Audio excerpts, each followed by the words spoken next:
दोस्तों, यदि आप भी जसप्रीत बुमराह, कुलदीप यादव को एक अच्छा गेंदबाज मानते हैं तो वीडियो को दिल से लाइक जरूर कीजिएगा। और दोस्तों, भारत और श्रीलंका के बीच तीसरे टेस्ट मैच के 5वें दिन श्रीलंका को जीतने के लिए मात्र चाहिए थे जब 9 रन। तब जसप्रीत बुमराह ने एक साथ 5 विकेट लेकर पलट कर रख दिया पूरा मुकाबला। तो कुलदीप यादव भी नहीं रहे पीछे, मैदान पर दिखाई ऐसी चमत्कारी गेंदबाजी जिसे देखकर हिटमैन रोहित शर्मा, विराट कोहली के भी उड़ गए होश। तो आखिर भारत और श्रीलंका के बीच तीसरे टेस्ट मैच के 5वें दिन की पूरी हाईलाइट तो आपको दिखाएंगे ही, लेकिन उससे पहले आप सभी को क्या लगता है, जसप्रीत बुमराह, मोहम्मद शमी और कुलदीप यादव में से कौन शानदार गेंदबाज? कमेंट में अपनी कीमती राय जरूर बताइएगा। तो आपका ज्यादा समय न गवाते हुए बात करते हैं सीधा खबर की। दोस्तों, जैसे कि हम सब जानते हैं, भारत और श्रीलंका के बीच 3 मैच की टेस्ट सीरीज खेली जा रही है। फिलहाल इस सीरीज के 2 मुकाबले हो चुके हैं टीम इंडिया के नाम, और श्रीलंका के खिलाफ तीसरा टेस्ट मुकाबला खेलने उतरी टीम इंडिया। 5वें दिन ये मुकाबला प्रेमदासा क्रिकेट स्टेडियम पर खेला जा रहा है। आखिरी दिन श्रीलंका की टीम को जीतने के लिए मात्र 178 रनों की ही जरूरत थी और भारतीय टीम को जीत के लिए श्रीलंका के 5 बड़े विकेट्स चटकाने थे। अब दोस्तों, टीम इंडिया पर दबाव तो था ही, क्योंकि भारत की टीम के आगे श्रीलंका के बल्लेबाज आउट होने का नाम नहीं ले रहे थे और यहाँ पर अंत तक मुकाबला पूरी तरह से भारत के नजरिए से फंसता हुआ दिखाई दे रहा था। भारत को जीतने के लिए 1 विकेट जब चाहिए था और श्रीलंका को मात्र 9 रन जीतने के लिए चाहिए थे। जी हाँ दोस्तों, अंतिम के ओवर में जसप्रीत बुमराह को देखकर आपके भी होश उड़ने वाले हैं, इसीलिए कहीं मत जाइएगा। आपको बता दें कि हिटमैन रोहित शर्मा सभी रणनीति के साथ इस मैदान पर मुकाबले के अंतिम दिन उतरे थे, लेकिन इससे पहले हिटमैन रोहित शर्मा ने मुकाबले में टॉस जीतकर बल्लेबाजी करने का फैसला किया था। जब भारत के कप्तान हिटमैन रोहित शर्मा की शतकीय पारी के बलबूते पर टीम इंडिया ने 436 रन बनाए थे और श्रीलंका के सामने एक बड़ा लक्ष्य था, लेकिन 375 रन बनाकर सफलता हासिल करते हुए नजर आई श्रीलंका टीम। भारत के हाथों में मात्र 57 रन की ही बढ़त बची थी। इस मैदान पर ये समझ आ चुका था कि पिच पर बल्लेबाजों को काफी अच्छी मदद मिल रही है गेंदबाजों के कंपैरिजन में, लेकिन दोस्तों फिर भी जब भारत की दूसरी पारी शुरू हुई तब टीम इंडिया को सिर्फ यही सोचना था कि किस तरीके से 500 के पार के स्कोर को लगाया जाए। भारतीय टीम ने श्रीलंका के आगे 544 रन बना दिए और ऐसे में ये स्कोर काफी ज्यादा भारी पड़ता हुआ दिखाई दिया। इसका अंदाजा इसी बात से था कि श्रीलंका टीम बेशक शुरुआत में दबाव झेलती हुई नजर आई, लेकिन इस मुकाबले में एंजेलो मैथ्यूज, दिनेश चंदीमल के शानदार शतक की बदौलत इस मुकाबले के चौथे दिन टीम श्रीलंका 360 रन पर पहुंच जाती है। यहाँ पर दिन के अंत तक दोनों बल्लेबाजों का विकेट तो गिर चुका था, लेकिन दोस्तों भारत की टीम को यह मुकाबला जीतने के लिए अभी भी 5वें दिन 5 बड़े विकेट्स की दरकार थी। आपको बता दें कि 5वें दिन का गेम शुरू होता है। श्रीलंका के लिए पारी की शुरुआत प्रभात जयसूर्या और कमिंदु मेंडिस करने उतरते हैं। ये दोनों बल्लेबाजों पर पूरा दारोमदार था टीम को बड़े स्कोर तक पहुंचाने का। श्रीलंका को जीत के लिए 184 रन चाहिए थे। हाथ में अभी भी 5 विकेट बचे हुए थे। कमिंदु मेंडिस और प्रभात जयसूर्या ने मिलकर इस मुकाबले में लगभग श्रीलंका की जीत ही लिख दी थी, लेकिन बल्लेबाज ये कोशिश कर रहे थे कि अपना विकेट्स ना खोया जाए, इस मुकाबले को अंत तक लेकर जाया जाए।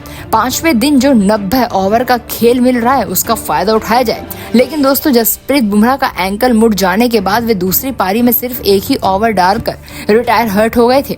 लेकिन अब दोस्तों हिटमैन रोहित शर्मा को समझ आ चुका था कि जसप्रीत बुमराह के बिना यहाँ कोई भी गेंदबाज सक्षम नहीं है, ना ही कुलदीप यादव और ना ही मोहम्मद शमी। ऐसे में अश्विन पर भी ज्यादा भरोसा जताया गया, लेकिन वे भी फ्लॉप हुए।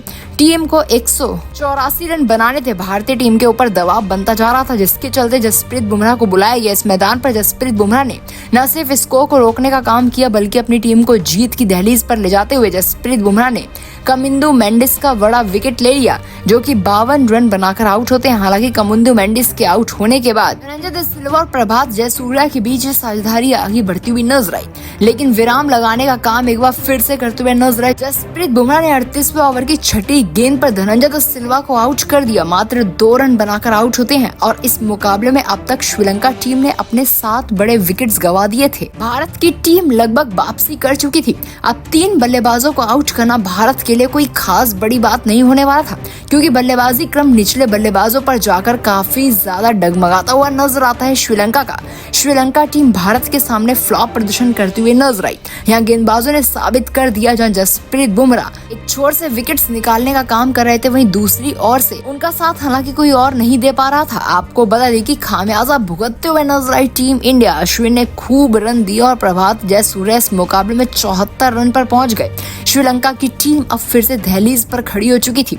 अब दोस्तों एंकल मुड़ जाने के बाद जसप्रीत बुमराह को एक बार फिर से लाने का फैसला किया गया। बुमराह ने आते के साथ ही 66वें ओवर की पहली गेंद पर प्रभात जयसूर्या को मिडिल स्टंप पर गेंदबाजी करवाई और प्रभात जयसूर्या बिल्कुल स्टंप के आगे आकर खड़े हो गए और जिसके चलते एम्पायर ने फैसला सुना दिया आउट का। प्रभात जयसूर्या आउट हो चुके थे, लेकिन डीआरएस लेने के बाद प्रभात जयसूर्या का ये फैसला गलत साबित हुआ और वे आउट ही रहे। एलबीडब्ल्यू आउट होने के बाद प्रभात जयसूर्या टीम को सबसे बड़ा झटका देते हुए नजर आए। 74 रन का योगदान दिया।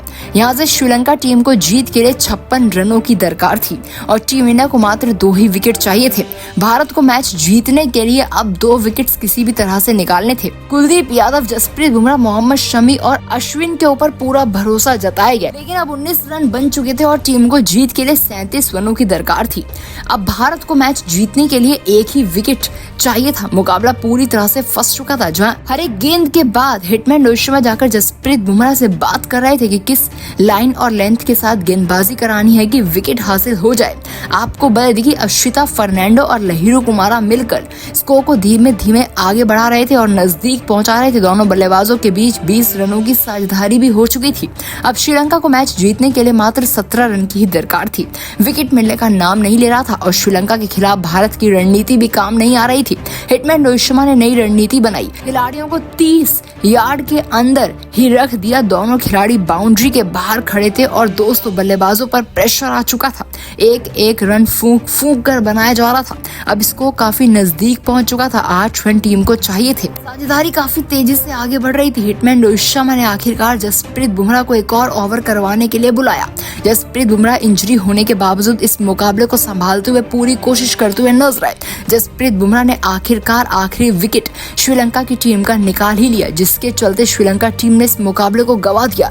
लहिरू कुमारा अंदर आती यॉर्कर लेंथ की गेंद को समझ नहीं पाए और उनकी गिल्लियां उखड़ गईं। इस मुकाबले में शानदार प्रदर्शन करते हुए जसप्रीत बुमराह ने विकेट्स की झंडी लगा दी और मुकाबले के 5वें दिन कोई और गेंदबाज जब कुछ खास कमाल कर नहीं पाया, तब सिर्फ जसप्रीत बुमराह चमके और लगातार विकेट्स लेने का कारनामा किया। 5 बड़े विकेट्स निकाल लिए, जिसके चलते अंतिम के ओवर की दूसरी गेंद पर जाकर टीम इंडिया की शानदार जीत लिखी गई। भारतीय टीम ने अंत में जाकर ऑल आउट करते हुए श्रीलंका टीम को इस मुकाबले को अपने नाम कर लिया। जसप्रीत बुमराह का ये कारनामा बरसों तक याद रखा जाएगा। जिस तरीके से क्लीन स्वीप करती हुई नजर आई हमारी टीम इंडिया ने इस सीरीज को 30वां टेस्ट मुकाबला शानदार अंदाज में जीत कर अपने नाम कर लिया है। 3-0 से श्रीलंका टीम की हार हो चुकी है।